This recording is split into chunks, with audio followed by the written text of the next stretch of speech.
Hello everyone, my name is Ankit और आज के लेक्चर में हम एक नया टॉपिक शुरू कर रहे हैं जो कि गेट 2021 के लिए न्यूली एडेड टॉपिक है। अभी नया ऐड हुआ है जो कि एप्लीकेशन ऑफ फ्रिक्शंस है इन बेल्ट्स एंड रोप्स। इनफैक्ट ये थ्योरी ऑफ मशीन में भी पढ़ाया जाता है ड्यूरिंग सेमेस्टर एग्ज़ाम्स, बट इसकी एप्लीकेशंस हम देखेंगे फ्रिक्शन की बेल्ट्स और रोप्स में। तो उसको डिटेल में हम पढ़ने वाले हैं। बेल्ट्स एंड रोप्स क्या होते हैं, कैसे उसमें फ्रिक्शन को अप्लाई करेंगे, क्या कौन कौन से इसमें डेरिवेशंस हम कर सकते हैं जो कि गेट के लिए इम्पॉर्टेंट है। चैनल को सब्सक्राइब कर सकते हैं आप। अगर आपको वीडियो बहुत पसंद आए तो आप बेल आइकन को प्रेस करें ताकि सभी के सभी नोटिफिकेशंस भी आपको मिलते रहें। मोस्ट इम्पॉर्टेंट है, प्लेलिस्ट में जाके लगभग 300 साढ़े 300 वीडियोस मैकेनिकल इंजीनियरिंग पर है, वो आप देख सकते हैं। और कोई स्पेशल टॉपिक पे अगर आप वीडियो बनाना चाहते हैं तो कमेंट करके ज़रूर बताएं। सो जल्दी से शुरू करते हैं topic. So let us start. First of all कि जो बेल्ट्स और रोप्स हैं या चेन्स भी हैं, इनका काम क्या है। इनका काम है to transmit the power, to transmit the power from one shaft to another. ऐसे तो काम गियर्स का भी यही रहेगा, but when the distance between shafts, when the distance between shafts is large। ठीक है, पहली चीज तो ये आती है इसके अंदर, पावर ट्रांसमिट के काम आती है, to transmit power from one shaft to another. तो इसके लिए पुलीज शाफ्ट पर हम माउंट करके रखते हैं। एक ड्राइविंग पुली होती है और एक ड्रिवन पुली होती है, और पुलीज के ऊपर एंडलेस बेल्ट लगी होती है, मतलब उसमें कोई जॉइंट नहीं होता, एंडलेस बेल्ट होती है या रोप होती है जो पुली के ऊपर पास कर रही होती है। तो इस बात को भी साथ में आप स्टार बना के लिखिए।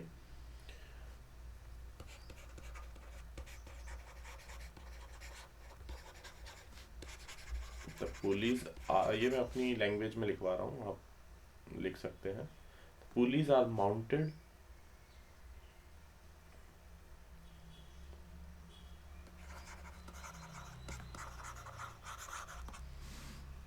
on the shaft and are connected by endless belts और ropes। ये जो पर्टिकुलर टॉपिक है ना, आपको थ्योरी ऑफ मशीन में भी काम आएगा, इंटरव्यू में भी काम आ सकता है, सभी के लिए इम्पोर्टेंट। और नया टॉपिक है फ्रिक्शन मैकेनिक्स से रिलेटेड, वो तो काम आएगा ही आएगा आपको। ठीक है, राइट।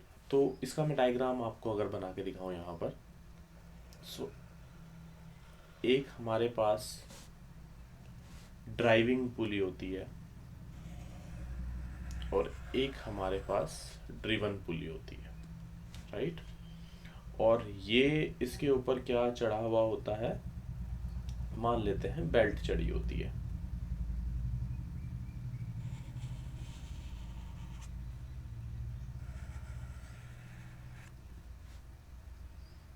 और उसकी भी कुछ ना कुछ थिकनेस तो होगी ही,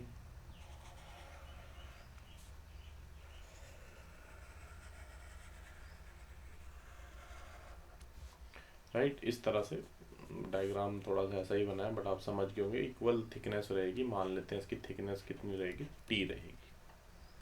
और ये भी रोटेट करेगा और ये भी रोटेट करेगा, मतलब इसकी वजह से ये चीज ड्रिवन वाली रोटेट करेगी। ये ड्रिवन है and this is driver, right. ये इसका अंदर वाला फेस है और ये वाला क्या है, इसका आउटर फेस है बेल्ट का, करेक्ट। और ये इसकी क्या है, थिकनेस है, राइट। अच्छा, एक और बात, इन बेल्ट्स या रोप में स्लिप ना हो, इसके लिए इसको क्या करके रखना पड़ता है, विदाउट स्लिप अगर ट्रांसफ़र करना है अगर आपने मोशन, तो इसको आपको टेंशन में रखना पड़ता है, टाइट रहे ये, टेंशन में रहेगी तो स्लिप नहीं होगा, राइट। नेक्स्ट इंपॉर्टेंट बात क्या आती है कि आप इनकी स्पीड को कैसे वेरी कर सकते हो ड्राइविंग और ड्रिवन शाफ्ट की। मतलब आपको ये पता है कि ये तेज चल रहा है ड्राइवर वाला, इसको थोड़ा कम चलाना है या ज़्यादा चलाना है, इसकी वैल्यू कम है, तो किस चीज़ से वेरी करोगे, इन पुलीज के डायमीटर से। डायमीटर को वेरी कीजिए, आप डिफरेंट स्पीड पा सकते हैं। करेक्ट, समझ आ रहा है। मैं थोड़ा सा हल्के लेके चलूँगा यहाँ पर, किसी को जल्दबाजी है तो इस सेक्शन को स्किप कर सकता है, बट मेरा तो यही सजेशन रहेगा कि आप सुनिए इस चीज़ को, साथ साथ नोट भी करिए, राइट। अच्छा, जैसे कि मैंने बताया, एक और बात, इम्पॉर्टेंट बात, कि जो इसमें इनर पोर्शन है, इनर पोर्शन वो कंप्रेशन में रहेगा बेल्ट का, और जो आउटर पोर्शन है वो टेंशन में रहेगा। अगर ये इसकी थिकनेस है, जैसे कि हमें पता ही है, हमने थ्योरी ऑफ मशीन में, वो सॉरी स्ट्रेंथ ऑफ मटेरियल में भी पढ़ा है, तो ये कंप्रेशन में रहेगा और ये टेंशन में रहेगा, राइट, इस टाइप से। और जो मिडल पोर्शन है दैट इज न्यूट्रल एक्सिस, उसमें ना कोई टेंशन रहेगा, उसे न्यूट्रल सेक्शन बोलते हैं, ना उसमें टेंशन रहेगा ना उसमें कोई कंप्रेशन रहेगा, और वो कहाँ पर रहेगा, half of this thickness, correct. तो अब मैं आपको बताता हूँ कि ये जो बेल्ट्स का एक्शन कैसे रहता है पुलिस पे, करेक्ट। और अगर इसके अलावा आपको जानना है थोड़ा सा और, मैं अगर इसके बारे में बताऊँ जितना मेरे को अभी आइडिया है, एक तो होता है ओपन बेल्ट ड्राइव, एक होता है क्रॉस बेल्ट ड्राइव। इतना याद रखो कि जब ड्राइविंग शाफ्ट और ड्रिवन शाफ्ट सेम डायरेक्शन में आपको रन कराना हो, ट्रांसफ़र कराना हो पावर को, तो ओपन बेल्ट ड्राइव, जो कि मैंने अभी डायग्राम बनाया था। एक होता है क्रॉस बेल्ट ड्राइव, जब दोनों की डायरेक्शन अपोजिट हो, राइट। ये आप बात याद रखना। मतलब अगर मैं बना के दिखाऊँ ना, अगर एक ये है एक ये है ड्रिवन वाला, तो इस टाइप से अगर ये ऐसे रोटेट करेगा तो ये ऐसे रोटेट करेगा, right, that is called cross belt drive. इसलिए बता रहा हूँ ताकि फिर आगे काम आएगा, मतलब बेसिक्स तो आपको बताने ही पड़ेंगे ना मेरे को, ऐसे तो फिर मैं वैसे एज्यूम करके रखूँगा कि आपने ये चीज़ नहीं पढ़ी है, इसीलिए मैं ये चीज़ बता रहा हूँ, right. So action of belts on pulleys है, जैसे अगर मैं आपको बताऊँ, ये भी एक इम्पॉर्टेंट टॉपिक है जिसमें फ्रिक्शन का काम आएगा। देखो, एक बात तो सच है कि अगर आपको जब पावर ट्रांसमिट करनी है, for power transmission there should not be any slip.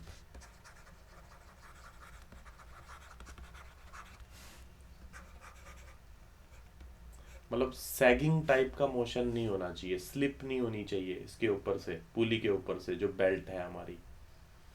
तो इसका एक्शन कैसे रहता है, इसके लिए हमें, जैसे अगर मैं बात करूं, ये हमारी ड्राइविंग पुली है, राइट, ये वाली ड्राइविंग पुली है, और मतलब हमने इसको मान लिया है, और इसके ऊपर हमने बेल्ट लगाई हुई है इस टाइप से, राइट। ये ड्राइविंग मैंने बनाई है समझाने के लिए ये चीज़, ठीक है। इसके ऊपर को ये चढ़ी है, मान लेते हैं बेल्ट ने एंगल कितना रैप किया हुआ, इसके लिए क्या ट्रिक है, इसका सेंटर जोड़िए और इसको जहाँ पर इसका टेंजेंट है इसे जोड़िए, that is called angle of wrap. अब ये चीज़ भी मैं आपको आगे जाके बताऊंगा कि एंगल ऑफ रैप से पावर कैसे कैसे डिपेंड करती है, वो चीज़ हम बाद में देखेंगे, बट ये एंगल ऑफ रैप होता है, ठीक है, जो सेंटर से ये सबस्टेंड करता है एंगल, राइट, सही है। अब मान लेते हैं कि जो इनिशियली जो बेल्ट है टाइट की गई है दोनों तरफ से टी टी टेंशन से, that is called initial tension, ठीक है। इक्वल जो पुल लगाया गया है, मान लेते हैं इससे क्या आएगा, ये that is called initial tension. Initial tension right, दोनों तरफ से सेम लगी है। बट अभी क्या है, मान लेते हैं कि आपने एक थोड़ा सा टेंजेंशियल फोर्स दिया है इसको, मैं यहाँ पर बना के दिखाता हूँ। मान लेते हैं आपने एक एफ टेंजेंशियल फोर्स दिया है, मान लेते हैं टेंजेंशियल फोर्स दिया क्लॉकवाइज डायरेक्शन में,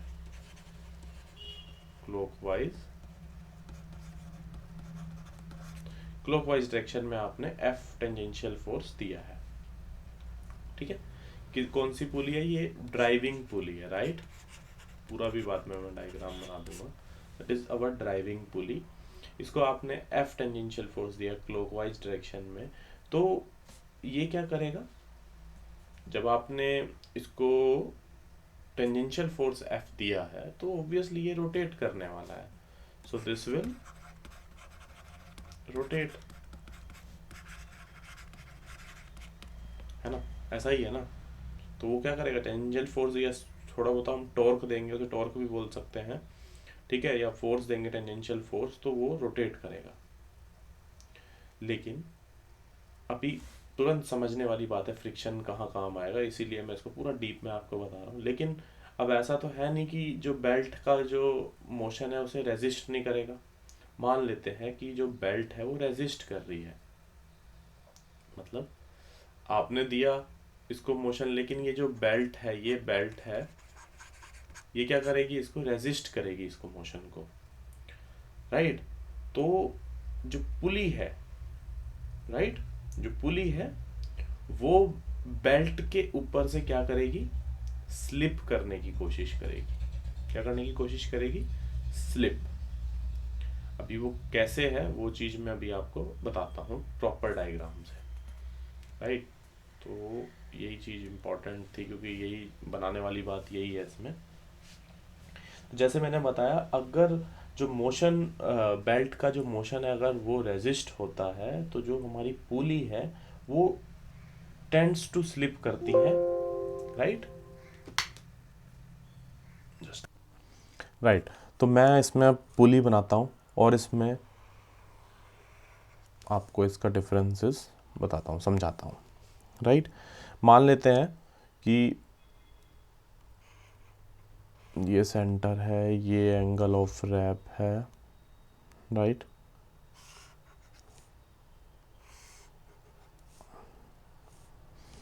हाँ, तो जैसा मैंने बताया, जो स्लिपिंग एफ पुली की, जैसे मैं इधर की साइड हो रही है slip, what is this, that is slip of pulley. तो ये जो स्लिप ऑफ पुली है इसे कौन बचाएगा, यही जिस चैप्टर को हम पढ़ रहे हैं, that is prevented by frictional force. और ये क्या लगेगा, that will act opposite to this. मान लेते हैं ये एफ डैश लग रहा है, what is this F, frictional force, that will prevent the slip of the pulley, right. और कैसी डायरेक्शन में लग रहा है, काउंटर क्लॉकवाइज डायरेक्शन में लग रहा है। इसी तरीके से अगर मैं बेल्ट के इक्विलिब्रियम पे जाऊं, ये जो हमारी बेल्ट है, तो हमने पुली के बारे में डिस्कस किया, तो अगर मैं बेल्ट की बात करूं, ये हमारी बेल्ट है, राइट। तो इससे क्या होगा, जो स्लीपिंग है वो कहाँ हो रही है, काउंटर क्लॉकवाइज डायरेक्शन में हो रही है। कैसे, ये स्लिप ऑफ बेल्ट है, स्लिप स्लिप होएगी ना इस टाइप से, बेल्ट उठेगी यहाँ से, स्लिप होएगी, तो फ्रिक्शनल फोर्स लगेगा इसके अपोजिट, एफ मान लेते हैं, एफ डैश ही मान लो, उससे कोई फ़र्क नहीं पड़ रहा, एफ डबल डैश मान लो, बट ये किसके बराबर होगा, ये जो काउंटर, ये जो क्लॉकवाइज डायरेक्शन में लग रहा है frictional force, opposite frictional force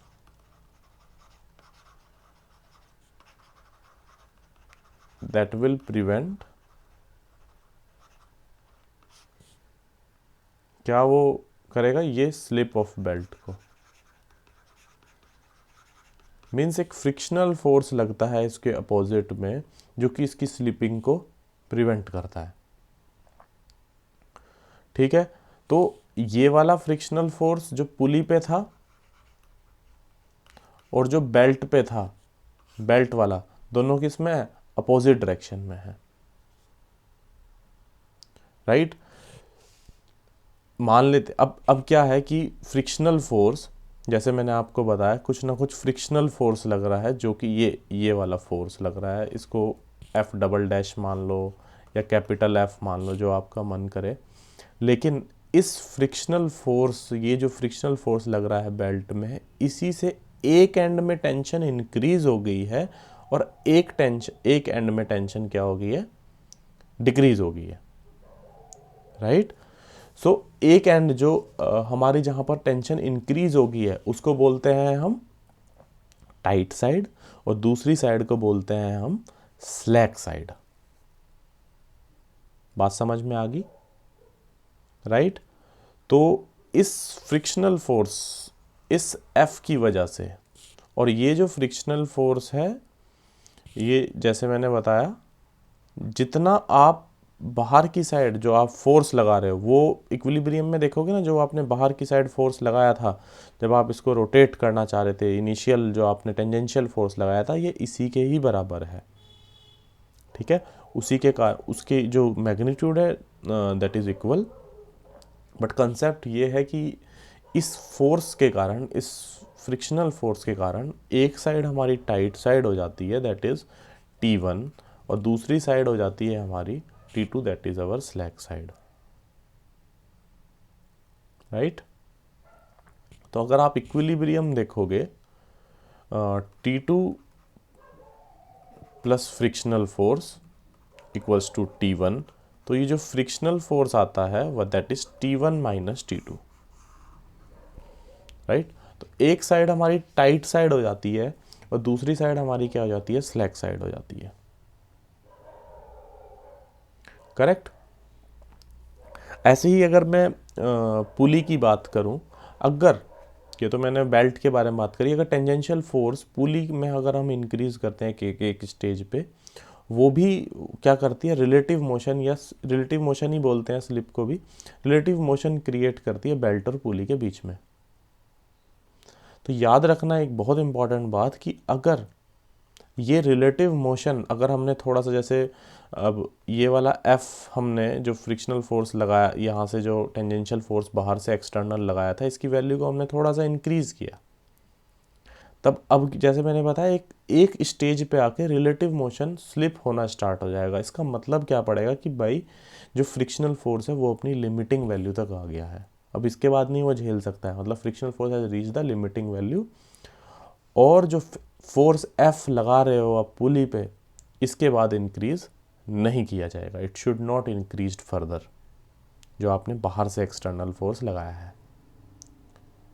ठीक है, सो मतलब इस चीज़ से हमें आइडिया लगा कि एक लिमिटिंग फोर्स है, वैल्यू है लिमिटिंग फ्रिक्शनल फोर्स की, जिसके बाद वहाँ पर स्लिपिंग स्टार्ट। अभी तक तो फोर्स ने इसको इक्विलिब्रियम में हमने देखा, पुली के स्लिप को उसने एडजस्ट कर दिया, जो फ्रिक्शनल फोर्स पुली पे लग रहा था उसको बैलेंस कर दिया। इसी तरह से बेल्ट वाले की जो स्लिप लग रही थी, जो उसको सैग करने की कोशिश कर रहा था, वहाँ पर बेल्ट पे एक फ्रिक्शनल फोर्स लग गया opposite to the direction. Right, तो अभी तक तो बच गया था, लेकिन इसके अलावा ज़्यादा लगाओगे तो फिर गड़बड़ हो जाएगी, ये कहने के मतलब था।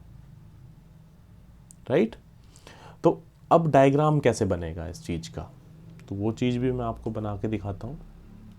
और ये बात में देखो, एक बात सच है कि पेशेंस रखना पड़ेगा। अगर आपको ये चीज़ आती है तो मतलब ये मत समझना कि हर एक को आती होगी ये चीज़। ठीक है, मुझे पता है, क्योंकि बहुत सारे लोग ये भी सोच सकते हैं कि ये तो सर थ्योरी ऑफ मशीन की चीज़ है, क्या बता रहे हो, लेकिन हर जगह कुछ ना कुछ काम आएगा ही। राइट, सो ये ड्राइवर मान लो, अगर मैं पूरा पूरा बता रहा हूँ इसका, ये ड्रिवन है।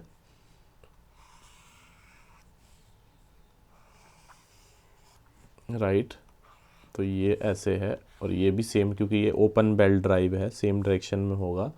So this one is T1 और अगर मैं इस वाले के लिए लूँगा दिस इज़ T2, और जब मैं ड्रिवन के लिए देखता हूँ that is T2। Same he value रहती है, बस डायरेक्शंस हमें ध्यान से लेनी होती है। ठीक है। अच्छा, एक और बात, इसमें एक टेक्निकल सा क्वेश्चन बनता है कि जब हम पावर को ट्रांसमिट करते हैं बेल्ट ड्राइव से, एक साइड को ज़्यादा टाइट रहती है दूसरे साइड से, तो नीचे वाली साइड जो होती है हमेशा लोअर वाली रहती है। मतलब दोनों में से जो नीचे वाली होती है वो हमेशा टाइट साइड होती है, क्योंकि जो सैग, एक तरह से जो बेल्ट का सैग होता है, मतलब जो उठ जाती है बेल्ट, वो अपर साइड में ज़्यादा होता है as compare to lower side, right. हाँ जी। तो मैं ये बता रहा था कि जो हॉरिजॉन्टल ड्राइव होते हैं जैसे कि ये वाला है, तो इसके अंदर जो टाइटर साइड है हम लोअर वाली जगह पे रखते हैं, क्योंकि जो सैग ज़्यादा रहता है वो अपर साइड रहता है। तो नीचे वाले को अगर हम टाइट खींच के रखेंगे, राइट, नीचे वाले को अगर टाइट रखेंगे तो उससे क्या होगा, सैग ऊपर कम बनेगा। ठीक है। और वो एंगल ऑफ रैप भी थोड़ा सा ज़्यादा बनेगा इसमें, राइट। अगर हम नीचे वाली चीज़ को ज़्यादा खींच के रखेंगे और ऊपर वाला पहले से ही थोड़ा सा ढीला था, तो इसको नीचे से हमने, मतलब नीचे वाले की टेंशन ज़्यादा है, तो ये एंगल ऑफ रैप भी ज़्यादा बनेगा, और एंगल ऑफ रैप ज़्यादा रहेगा तो पावर ट्रांसमिशन भी ज़्यादा रहेगी। वो हम बाद में देखेंगे कितनी कैसे डिपेंड करता है। ठीक है। अगर इसके अपोजिट अगर मैं बात करूँ कि अगर टाइटर साइड ऊपर रहेगा, सैग, मतलब अगर वो ऊपर रहेगा तो सैग जो रहेगा नीचे वाली साइड में रहेगा। ठीक है, क्योंकि वहाँ थोड़ा हल्का पड़ गया है, तो जो एंगल ऑफ रैप है वो थोड़ा सा कम हो जाता है और स्लिप भी थोड़ा सा वहाँ से ज़्यादा मिलेगी, तो इस वजह से पावर ट्रांसमिशन थोड़ी कम हो जाती है। तो इसलिए एक बात याद रखना, एक क्वेश्चन एक गेट में भी आया हुआ है पुराने सालों में कि टाइटर साइड हॉरिजॉन्टल ड्राइव में कहाँ रखते हैं, so that is in lower side. ठीक है, तो आप वो खुद भी अंडरस्टैंड समझ गए होंगे बात को, है ना। तो ये चीज़ मैंने इसलिए बताई। अब बात रही इसकी जो मेन कंसेप्ट की, कि जैसे अगर हम ये लेते हैं और ये रोटेट करता है, that is T1, this is T1 and this is T2। मान लेते हैं कि इनिशियल टेंशन T थी इसकी, राइट। ड्राइविंग साइड पे क्या हो रहा है कि जो बेल्ट है वो रोटेट कर रही है, कोई भी स्लिप के साथ नहीं, because it is a driving side. Driving side पे यहाँ पर कोई स्लिप नहीं है, राइट, कोई स्लिप नहीं है। तो इसका मतलब क्या है कि जो फोर्स ऑफ फ्रिक्शन है, या ऐसा कह लेते हैं, फोर्स ऑफ फ्रिक्शन को छोड़ते हैं, कि जो अपना जो टेंजेंशियल फोर्स है, जो आपने बाहर की साइड F लगाया है, initial tangential force, capital F, right, जिसकी वैल्यू कितनी बताई मैंने, T1 माइनस T2, वो लेस देन है फ्रिक्शनल फोर्स के, मतलब यहाँ पर फ्रिक्शन ज़्यादा है। ये मैं बात बता रहा हूँ कि कब स्लिप करेगा कब नहीं करेगा, that is our driving side. But on the driven side, driven side में क्या है, इफ़ देयर इज़ टेंशन, मतलब स्लिप, तो इसमें क्या रहेगा, जो पुली है, अगर हम यहाँ पर जैसे बात कर रहे हैं, जो पुली है वो रोटेट कर रही है बेल्ट के साथ क्लॉकवाइज डायरेक्शन में, राइट, बेल्ट के साथ क्लॉकवाइज डायरेक्शन में रोटेट कर रही है। इसका मतलब क्या है, पुली की टेंडेंसी है स्लिप बैक करने की, काउंटर। अब स्लिप किधर करेगी वो, अगर ये पुली भी रोटेट कर रही है क्लॉकवाइज डायरेक्शन में, तो स्लिप अगर होगा तो किस में होगा, काउंटर क्लॉकवाइज डायरेक्शन में होगा। इसका मतलब क्या है, बेल्ट की टेंडेंसी है अब स्लिप करेगी किस में, क्लॉकवाइज डायरेक्शन में। इसका मतलब क्या है, अभी इसको बना के आपको प्रॉपर दिखाना पड़ेगा।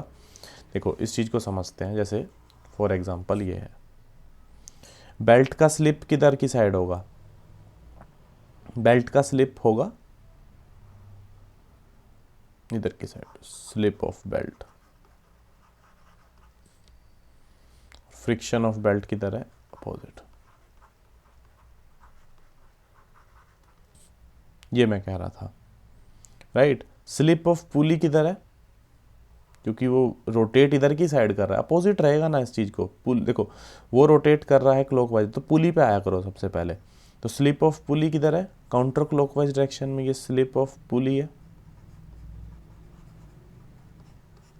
ठीक है। तो स्लिप ऑफ बेल्ट जो रहेगी अपोजिट रहेगी, बेल्ट तो उसके अपोजिट, स्लिप होने का क्या मतलब, उसके अपोजिट स्लिप करेगी। तो स्लिप ऑफ बेल्ट, यानी कि एक बात पता लग गई है, ड्रिवन साइड में जो डायरेक्शन है मोशन की, उसी डायरेक्शन में वो स्लिप करती है। तो frictional force is acting opposite to this motion.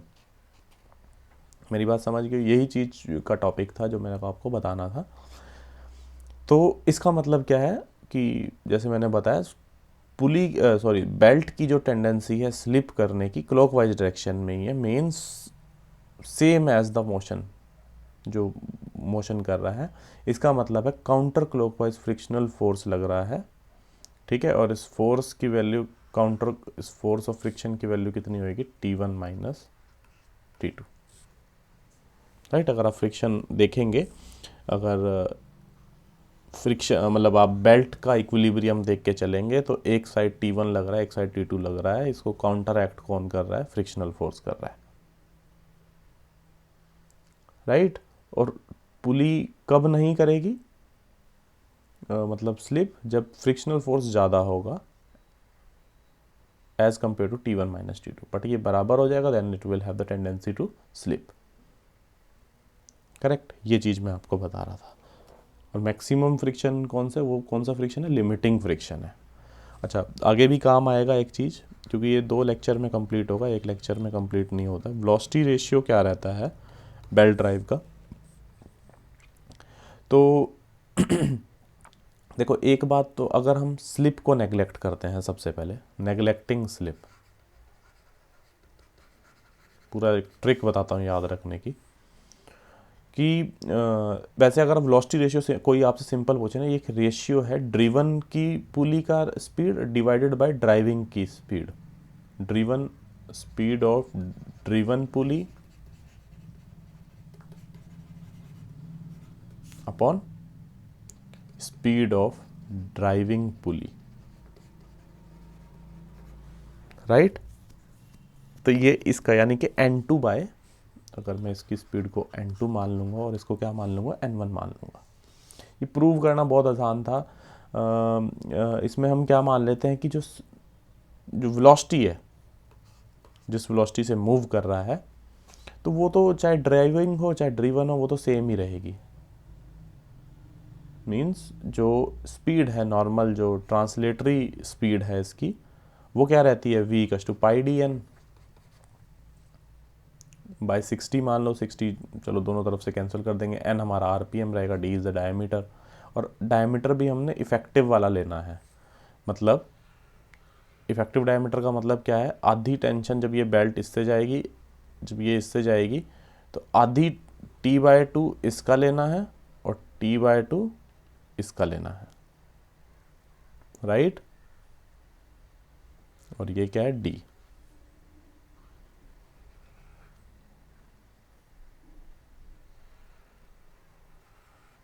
Right. सो ये मैं क्या बता रहा हूँ, जो स्पीड दोनों की हम क्या कर देंगे, बराबर कर देंगे। क्या मतलब हुआ इस चीज़ का, मीन्स पाई, पहले वाले का diameter D1 plus T into N1, pi D2 plus T into N2, pi से पाई काट दो, N2 by N1 equals to D1 plus T upon D2 plus T, that is the value of velocity ratio. ये सब इसलिए बता दिया, मतलब जब आपको जब क्वेश्चंस करेंगे जो फ्रिक्शन में, तो इसका इस्तेमाल आ सकता है डेफिनेटली। अच्छा, एक डायरेक्ट आप याद रख लो, जब स्लिप को कंसीडर करते हैं, ये याद रख लो, इसका पूरा प्रूफ तो मैं नहीं बता सकता हूँ अभी। N2 बाय N1 जब स्लिप को हम कंसीडर करते हैं, अगर टोटल स्लिप दी है, इसमें टोटल स्लिप दी है, तो उसकी जो वैल्यू आएगी D1 plus T upon D2 plus T into 1 minus S by 100।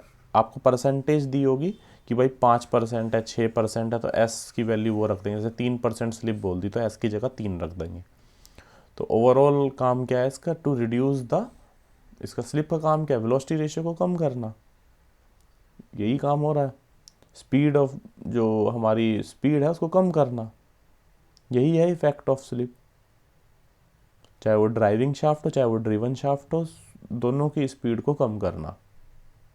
ठीक है, तो जैसे जैसे हमने अभी कंसीडर किया था, जैसे फॉर एग्जांपल एक और चीज़ मैं इसमें इंपॉर्टेंट बता दूँ, एक इम्पॉर्टेंट बात, अगर आपको परसेंटेज स्लिप दी है ड्राइविंग पुली और बेल्ट में S1,